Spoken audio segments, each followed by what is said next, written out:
Strategic bombing raids. Are they worth the risk? Let's find out. An AA gun needs to roll a 1 to score a hit, giving it a 1 in 6 chance of shooting down a bomber. Which means a bomber has a 5 in 6 chance of not being shot down.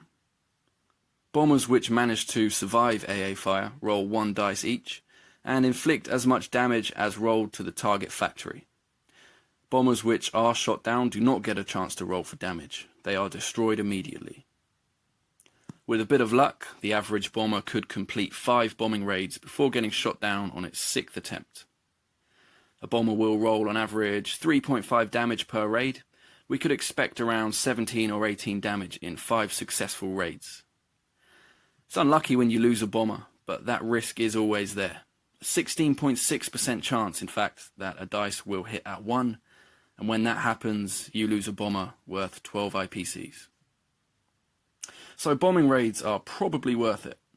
Damage the enemy economy enough to reduce their military production, and sacrifice a few bombers along the way for the greater cause. Right? Statistically, yes. In reality, probably. Let's say we want to use bombing raids as part of our main strategy. Bang in the middle of 1 and 6 is 3.5, the true average. Of course, you can't roll 3.5 on a dice, and it would be wrong to assume our bombing campaign is going to be full of lucky rolls. So let's use 3 as a low luck average, which will give us a conservative estimate of the damages we'll inflict. And let's also assume that each bomber does survive 5 runs before getting shot down. We will have to rely on a bit of luck here. With all these assumptions, we can predict in 6 raids 15 damage inflicted at the cost of 1 bomber worth 12 IPCs. So even with slightly less than average luck, we should still be ahead 3 IPCs when comparing overall losses. In the Europe and Pacific 1940 games, I would argue that bombing raids are marginally overpowered and much more worth the risk. And this is of course because strategic bombers have a +2 damage bonus to all strategic bombing dice rolls. One G40 strategic bomber will always inflict at least 3 damage in a successful bombing raid, with the maximum possible being 8 per bomber per raid. With the same assumptions as before, we could expect around 25 damage in 5 raids at the cost of 1 bomber. The maximum damage possible for a G40 bomber in 5 raids is 40, and the minimum is 15. To reiterate, even if a G40 bomber only rolls a 1 every time over the course of 5 raids, that's still 15 total damage inflicted. Getting shot down on its 6th run would be a shame, but you'd have lost a 12 IPC bomber in exchange for dealing at least 15 IPCs of damage. So I'd probably take this risk more often than not. But then there's the Escort interception rules to consider, which can definitely make bombing raids less viable. If you would need to bring in a bunch of fighters to escort your bombers, the risk may outweigh the benefits, especially if all of those fighters and bombers could be helping out in other, more important attacks. The question gets interesting when we focus on bombing raids with just AA guns and bombers without the +2 damage bonus. As we know, an AA gun needs to roll a 1 to score a hit, giving it a 1 in 6 chance, or about 17%. If a bombing raid was launched with 100 bombers, statistically 17 would be lost to AA fire. 17 bombers are worth 204 IPCs. It would be unlucky if the remaining 83 bombers didn't cause at least 250 damage, putting you ahead about 45 IPCs when comparing losses. Obviously 100 bombing raids is unrealistic, but I think it's interesting to see how it stacks up on a grander scale. Let's scale it down and apply the same logic with a more reasonable number. 10 bombing raids. For every 10 bombing raids, you would statistically lose 1.6 bombers, which will just round up to 2 for the low luck average. It would be slightly unlucky to lose 2 bombers in 10 raids, but let's once again assume our luck is slightly below average, so that will be 24 IPCs lost for the 2 bombers. The 8 remaining bombers should score at least around 24 damage, the equivalent to our own losses in bomber casualties. But if we're bringing in multiple bombers at a time, the overall risk of losing a bomber actually increases. If you launched a bombing raid with 2 bombers, Each one still has a 16.6% risk of being shot down, but together there's a 30% chance at least one hit will be scored against them by AA fire. And that's almost the same chances of scoring a hit rolling a dice at 2 or less, the equivalent as defending infantry. If we try a bombing raid with 4 bombers, there's a 52% chance at least one hit will be scored against them by AA fire. And with 10 bombers, you've only got a 16% chance to get away with it without any bomber casualties.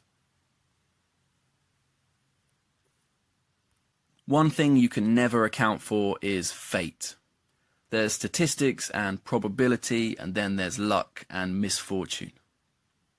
I revisited Season 1 of World War Tube, where I went pretty heavy on the bombing raids, just as a little experiment to compare what I statistically should have gotten in that game with what I actually got.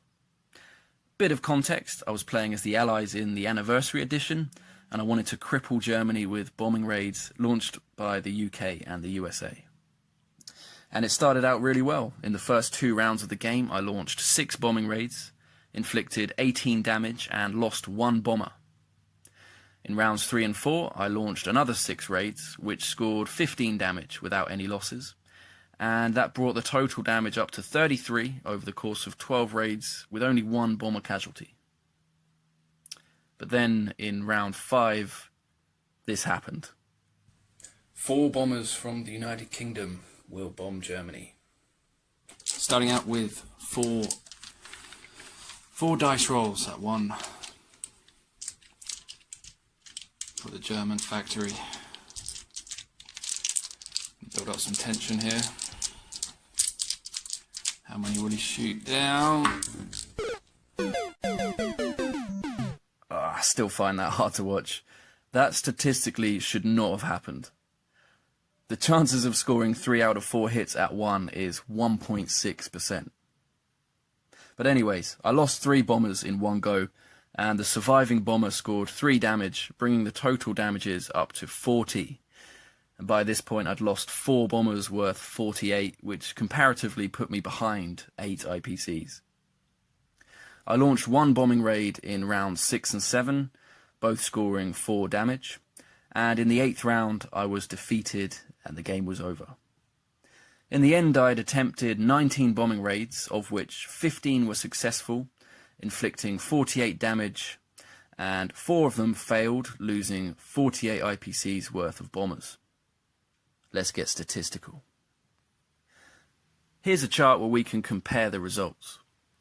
The predicted results column is of course based on 19 total raids, and uses the low luck average, that is assuming the average bomber will roll 3 damage and survive 5 runs before being shot down.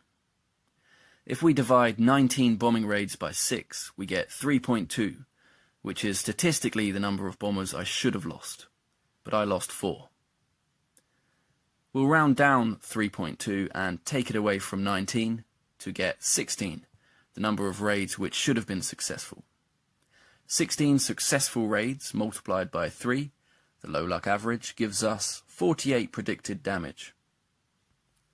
Even though only 15 of my raids were successful, I still managed 48 damage.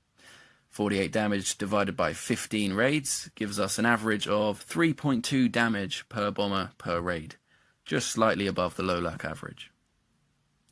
If we divide 19, the number of attempted raids, by 4, the number which were unsuccessful, we get 4.75, which I believe is the average number of successful raids achieved by each bomber before being shot down, which interestingly is just shy of 5 out of 6 being the likelihood of a raid being successful, and the average number of raids a bomber can achieve before being shot down. These results don't look too bad, but with truly average luck, I should have achieved around 56 damage in those 19 raids, assuming 16 of which were successful. And here are all of the individual damages inflicted in the 15 raids in numerical order. So far we've only explored whether bombing raids are worth the risk based on the chances of losing a bomber compared with that bomber's expected damage output. To answer the question fully, we have to consider the war as a whole and what else these bombers could be doing on any given turn. Bombers are among the only units which can hit at 4 in combat, and that's a 66% chance of scoring a hit. The key difference between bombing raids and combat is that combat can last for an infinite number of rounds, whereas bombing raids last only 1. Roll 1 damage during a bombing raid, you'll have to wait until your next turn to try again. Miss in combat and your bomber can re-roll again in subsequent rounds with a 66% hit rate each time. And every time you hit an enemy infantry, you are in an indirect way inflicting 3 damage to your enemy, the same as the low luck average. If in 3 rounds of combat a bomber scores 2 hits, that's probably 2 enemy infantry dead worth 6 IPCs, which is the maximum amount of damage possible for one bomber during a bombing raid. But your bombers could be hitting much more expensive units. The enemy might not even have an AA gun in the territory you're attacking, in which case your bomber should be protected behind your other units. And if you capture the territory, that's a few extra IPCs you'll actually gain at the expense of your enemy. Let's take a look at this scenario. The UK is attacking with 4 infantry, 2 artillery and 2 tanks. Defending are 6 German infantry and 3 tanks. The Brits only have about a 20% chance of winning this battle. But bring in 1 bomber along with the Brits, and the chances level out to about 50-50. And with 2 bombers, the UK has an 80% chance of victory. Having bombers support your attacks can really turn the tide. Another strategic consideration is the fact that factories have a maximum damage cap, which in G40 is either 20 for major, or 6 for a minor industrial complex, or twice the territory IPC value in most other versions. The first few points of damage on a factory may be ineffective. If you scored 3 damage on a factory with a maximum production of 10 units, that factory could still produce 7 units. Your enemy may never need to repair that damage. So are bombing raids worth the risk? Bombing raids have been extremely effective in my experience. In one game I managed to seriously slow down the enemy with a series of highly successful bombing raids. In other games I feel like the bombing raids only ended up slowing me down. My conclusion would be, if you have a bomber which can't do anything else that turn, isn't vital to a future plan and would otherwise be sitting around scratching its arse, then yeah, I'd probably say do a bombing raid, especially if you're playing the G40 games. Otherwise, relocate the bomber somewhere it can be of use next turn. The more bombers you bring to a bombing raid, the less likely you are to get away with it without casualties. If you're going to use bombing raids as part of your main strategy, 2 at a time could be the safest bet. Luck is a big part of this game. In normal battles, you can maximize your chances of success by bringing a careful balance of different units. Which units you purchase and how you maneuver them is, I think, the skillful part of Axis&Allies. The rest is down to luck of the dice. There's absolutely no skill required in bombing raids. It's all luck. Firstly, in not getting shot down, and secondly, in inflicting worthwhile damages. Bombing raids are also by far the most intense things in Axis&Allies. Why put yourself through that stress? Then again, it feels great when you hit a 5 or a 6 to your enemy's factory and then watch them cough up the IPCs to repair the damage. You can't definitively answer a question like, are strategic bombing raids worth the risk, with a yes or no answer. But I asked this question to the Axis&Allies community anyway. And out of 22 respondents, 13 said that they were worth the risk, 5 said that they were definitely not worth the risk, and 4 were on the fence. And just in case you weren't already fed up with statistics, that's 59% in favour, 23% not in favour, and 18% on the fence. So, what do you think? Are strategic bombing raids worth the risk? What are your experiences? Have I missed anything? I'd love to hear your thoughts and experiences in the comments. And just before I leave you, a few thank yous. First of all, thank you to everyone who responded to the poll. I asked the question in the forums, on Reddit, and in the Axis&Allies WhatsApp chat. Thank you to Jared Mayering from aatoolkit.com for the battle odds calculators. And Tizkit from the forums had a ton of great ideas for this video. Big thanks to Prozac, who helped me out with the calculations. And finally, thanks to you for watching. And if it's not love, then it's the bomb that'll bring us together.